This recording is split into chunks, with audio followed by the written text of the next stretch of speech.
nothing builds success like being successful, you know? You get 4 or 5 people that say they're going to do the art walk with you. And then it's like, oh yeah, I'd be willing to do the art walk with you, you know? It's the kind of thing that you have to get the ball rolling.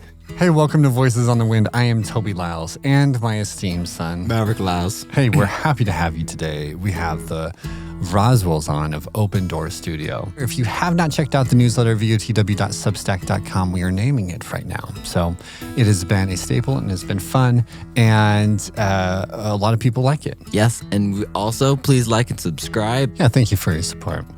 And here is Georgia and Dave Rowswell. My family has always been a family of, number one, self-employed, and particularly, well, all of them really makers. So my mother was always, and her sisters and her mom were always making something having to do with textiles. So that's kind of where my big textile background comes from. And even my dad, he owned a lumber yard, and he would be back in his shop building something for somebody. And many of my uncles were in construction, building houses, churches. So I saw from young people who were making it on their own and were in charge of their own business and hours. Dave, same for you? No, completely different. So my dad was an engineer, so white collar, definitely. But what's interesting, I was just thinking, she's talked about how she had makers in her family, and I was like, yeah, no, that wasn't. But actually, my dad always had something absolutely amazing going on. So In the garage. In the garage or whatever. But I remember Dad decided he was going to get into tropical fish, you know. So all of a sudden we've got an aquarium, a bunch of tropical fish, and he's building a stand for them, you know. So that was my dad's thing. He was always working on cars, so he'd go and buy a Triumph, Sportster or whatever, and the next thing you know, he's doing the body work on it and tuning the engine, doing all. I think that he was really driven to do that kind of thing. One day, he gets this package from Edmunds Scientific Catalog, and he opens it up, and it is a make-it-yourself telescope. So he's got 2 big glass discs and powder, and he's like, yeah, you rub this disc against the other one with the powder in between, and you rub it and you rub it and you rub it, and pretty soon it creates this very specific curve to it. And then you get the next powder, and that polishes it down. But he built the lenses. Not only that, built an actual telescope. He digs a hole in the backyard. His next door neighbor goes, oh, hey, Al, what are you planting over there? My dad says, concrete. Okay, that's my dad. So he pours the concrete, puts this big pipe into it, hooks up the telescope, and I remember the day that we're watching the moon through this telescope, and he's getting the whole thing going. And okay, come here, kids, real quick. And we look through it, and we don't see anything. So he looks in, the telescope was so strong that the field of vision, the moon would pass through it in a matter of seconds. My goodness. You moved to Wyoming 18, something like that, years ago? Did I get that right? Yeah. I'm assuming you don't have a whole art studio back then, and I just want to go back and just talk about what it took to build from, what did the story go like? From starting from what I'm assuming is either a business you transitioned or nothing to what you have today. Where did that start? Well, it was a move out of necessity. And Dave had been teaching at a private school. It was 2008. The real estate market took a dive. That job was no longer available. So we started to look. Our kids were in college. We said, what about teaching overseas at this point? We actually got a contract from Guangdong province in China, got the information back through, and we're looking at it and go, boy, the health insurance situation's weird. Back to health insurance. Yeah. And we said, no, we're not going to do that. So we began to look again, and up comes this long-term sub job with the thing about long-term subbing is you get your full pay and you get your health insurance. So we picked up our van and we headed for Cheyenne. We didn't know anybody here. We were in our late 40s, early 50s. And, it just was an adventure. We rented our house out in Atlanta, got in the van, including a small kiln, and drove out to Wyoming. And our son would call us and go, Mom, where are you going? Wisconsin? No, it's a W state, but we're going to Wyoming. And we just didn't know anybody here. We thought, let's try it. So we got out here, and I know for me, I was like, well, I don't know what I'm going to do here artistically. I had been working as an artist in the Atlanta area. So on the way out, I'm like, wow, I don't know what I'm going to do. What's my voice in the West? Here I am pulling up roots again and having to kind of start over again.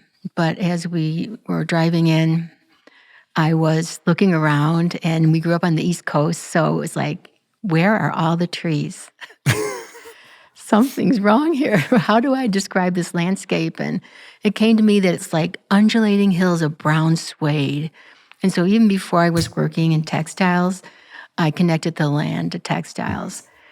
And then as we were driving through a road cut, a few months later as we were exploring the state, I thought, I love that stratification and the interesting patterns and the passage of time in there. And I thought, I'm going to do something with it. I don't want to paint it, though. I think I'll do that in fabric. And I said, well, I think I'm going to do that in old clothes because I love to thrift shop. So that was really the start for me of the way I'm working now. So Wyoming really informed my work.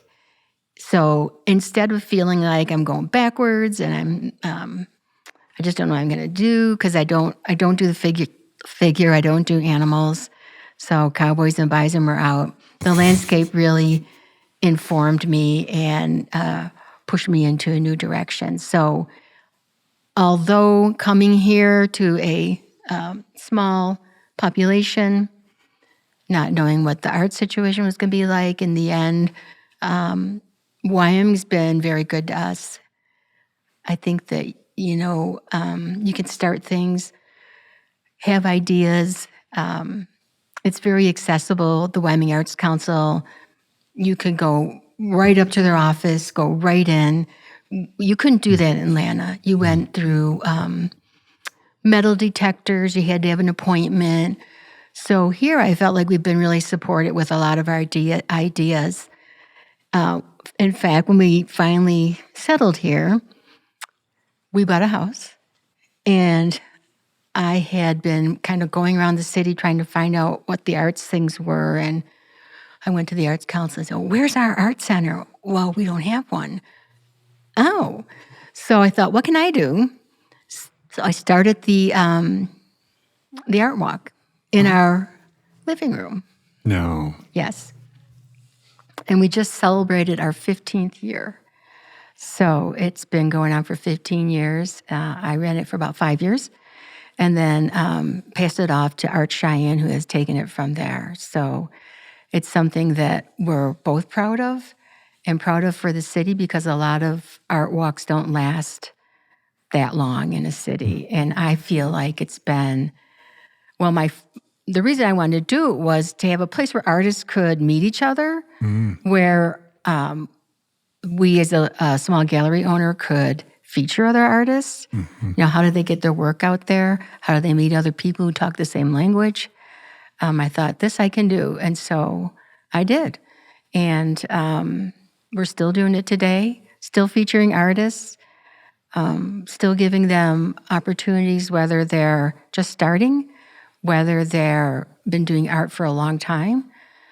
I just think that offering that opportunity for the artists. And another thing I'm big on is asking artists to share with the community how they do what they do and why they do what they do.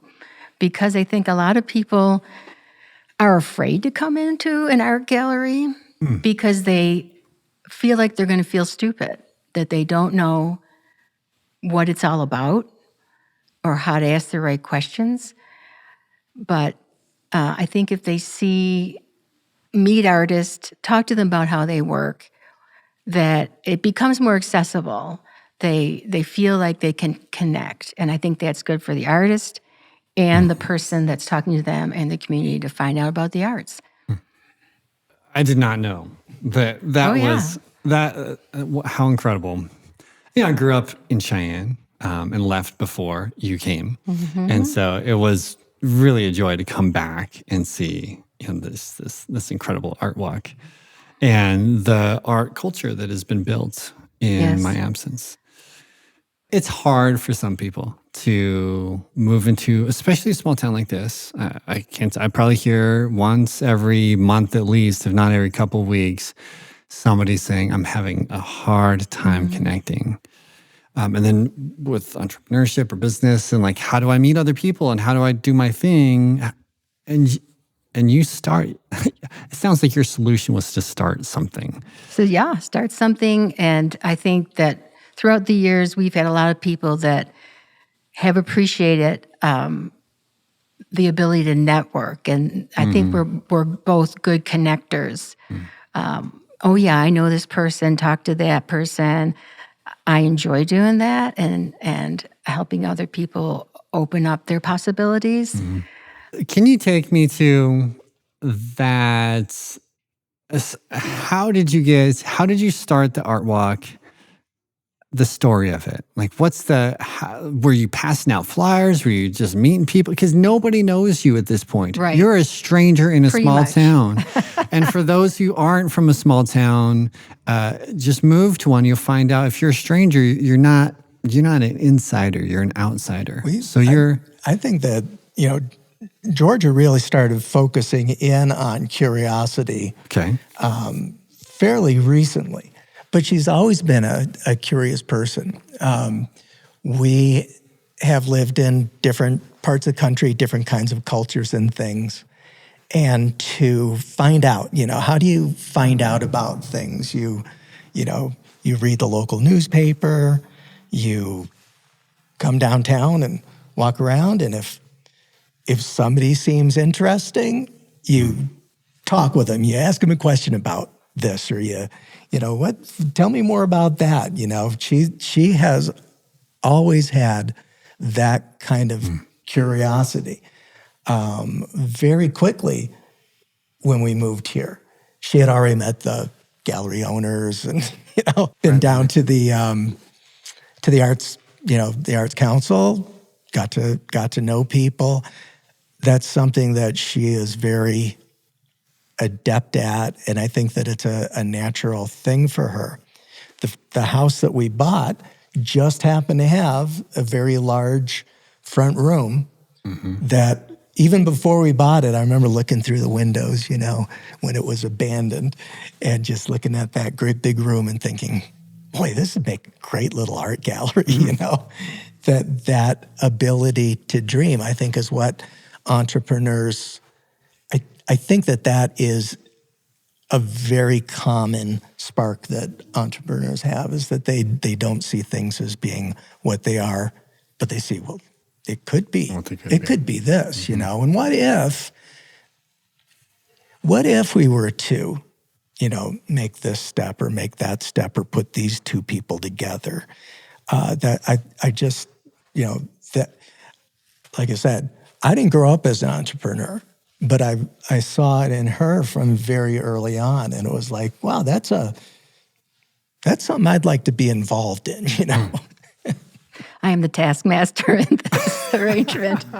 But back to your question about how did I go about it, I think it was because I believe in it, that the arts are important, and that I didn't want to live in a town that didn't have a place for artists to meet and grow together.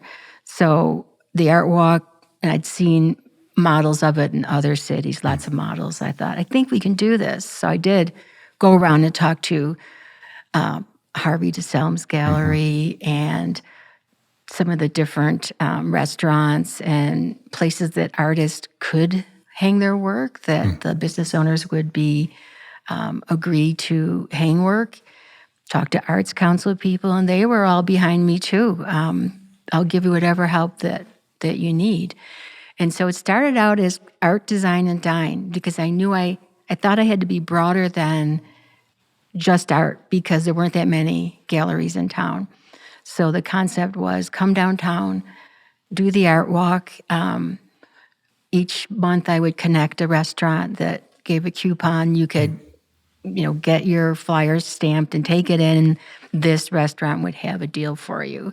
And the design part was, well, maybe it's not actually a gallery, but it's some place that could host an art event. So that's why I did that, to make it broader, and it ran well for 5 years. And then I also knew that things like this are usually started by one or two people with a passion. And then if they're not careful, they can burn out. Mm-hmm. So I began to think, who could I roll this over to?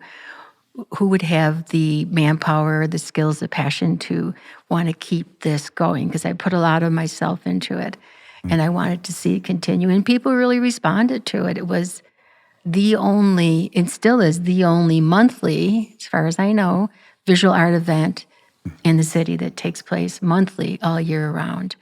So it was Art Cheyenne that stepped forward and said, yeah, we'll take the baton. And, I was like, great, you want to change the name, you want to make changes in the concept, go ahead. I just want to see that we still have a monthly art walk to serve the community and the artists. Well, that is beautiful. You had it in your living room.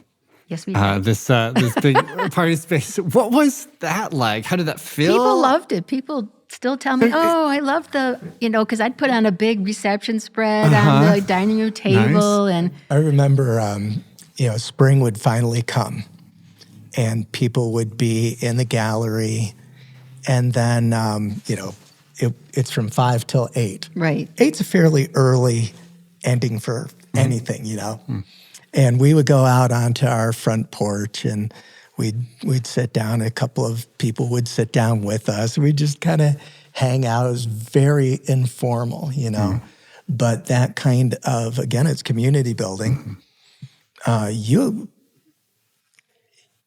as a business, you can see the people that come into your place as being customers, or you can see them as being a community. And I think that if you see them as a community, you have a different relationship. Certainly they have a different relationship with you, If they're your customer, they have a particular transaction that is, and if your price isn't in their range or whatever, they're not your customer anymore. They're going to go find that one where that's what, if you see those people as being your community, I think that's a different, relationship. It's broader than, and we want to have a broader approach to our customers than they're just here to buy art. We're here to share what we love to do and feel honored that they want to hang it in their home and becomes part of who they are. And I think going back to being willing to have a gallery in our home, there were definitely a lot of people that are like, oh, I'd never do that. I'd be afraid to do that. I don't know what they were afraid of, but I think that goes back to being creative, artistic people where you're like, oh, I don't own a gallery, but I could use a space for one. I could start something here. And just having that ability to see beyond some of the, and I can be pessimistic, but to have the ability to see about how this could work is something that I think artists are good at. If it can't have it this way, could it work this way? So here we are. You've talked to every artist you can find in town. And yeah? Well, gallery, places that I thought could. Some really weren't interested. Like you would try to, make a contact with somebody. I was like, no, that was not going to happen. And that's okay. I mean, you really have to, if you can't deal with that, somebody saying no, or if you take everything personally, like, oh my God, I'm being rejected by this person, I don't know how you can proceed, So you take what you can, you work with what you have. Nothing builds success like being successful, You get 4 or 5 people that say they're going to do the art walk with you. And then it's like, oh yeah, I'd be willing to do the art walk with you, It's the kind of thing that you have to get the ball rolling, And how many did we start on? I think it was, I don't know, probably had a handful. 4. And I also made up a contract because to me it was, take this seriously. This isn't just about bringing people into your business so you can sell whatever. That part of this is that you agreed to have an artist on either a monthly or every 2-month basis. So there is a commitment. There is some work to this. So venues would sign a contract with me, and we had a small fee to help pay for marketing. But it worked out well. There were some hiccups, I'm sure, but in some venues definitely that didn't hang in there. But 15 years later, that's the proof in the pudding that it has succeeded. And I don't tell everybody that I started the art walk. I'm just happy that it's going on. And that artists, again, as I said, have having opportunities not only for ourselves, but for others to show their work, because artists are looking for places to show their work instead of just hiding it under their bed and hiding their creativity. They can get out there and talk to people about what they do and why they do it. Well, I love how you built something that was needed, and it sounds like you both worked together to find something sustainable to you, but that it helps the community.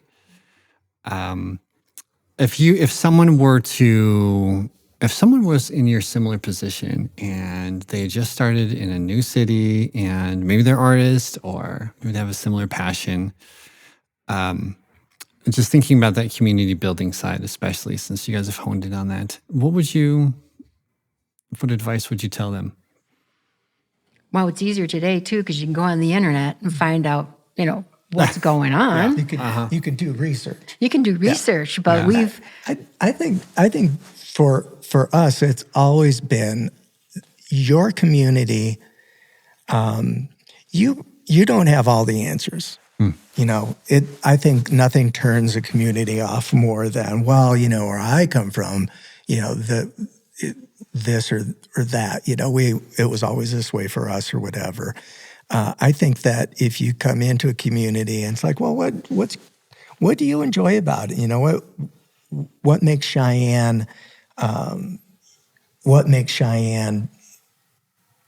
enjoyable to you? What do you appreciate about it? What keeps you in Cheyenne? What attracted you to come here? I think being open to other people. I think not being judgmental, but being genuine. And I think that I think it comes out just genuinely being curious. There it is, curiosity. Tell me about whatever made you think that, this would be a great place for you to set up your business. What how long has your family been in Cheyenne? Those kinds of questions that people want you to be interested in them. I think a lot of people are like, I don't want to be too curious about this. But I think if you're curious, if you're genuinely interested in other people, if you're genuinely interested in your town where you decided to put down roots, I think that's appealing. I think people want to share and to, maybe they haven't even thought about it before, into that idea of having that kind of examined life. I think that builds a community and makes a community value itself when it has people that are, curious about it. Is there anything we missed that you guys wanted to? I know you talked about things beforehand. Back to being old. John Baptiste, I heard him say, and he's great. I like that guy. He said, "It's never too late to be great." So that's what I'm saying. Never too late to be great. If you got an idea and a dream, find people around you to support you and see if you can make it happen. I always love when couples go into business. It's it could be difficult sometimes to do things with family, and their dynamic is really good. They're really just both very smart in their own way and very creative. And I feel and I really just being there. I mean, obviously I was recording it, so that was, and it's just very fun to see that. And but the whole episode just shared. It was fun to see their dynamic and see how they're working together. Really was part of the business, and how both their strengths kind of multiplied and came together to create what they have. And I thought that's really cool. Yeah, they kind of are their own little super duo. Yeah. And it's nice to find your person, and then they become partners in business as well. Yeah, the fact that they started something when they came into town, they needed to start something, and Georgia just started knocking on doors and was like, I will not live in a city that doesn't have an artistic community, and so she created it. I mean, that embodies kind of the culture that we're talking about, that we're living here on this podcast. That if you don't see it, build it. Yeah. So thank you, Georgia and Dave Rowswell, of opening your open door to us and for the tea. Yeah, first time we had tea. Very nice. So we'll always take a good tea for a podcast. And I'm sure you all are building something incredible out there. So love to hear about those. Tell us about it. Throw us a comment. What are you building? Till then, my friends, happy sailing.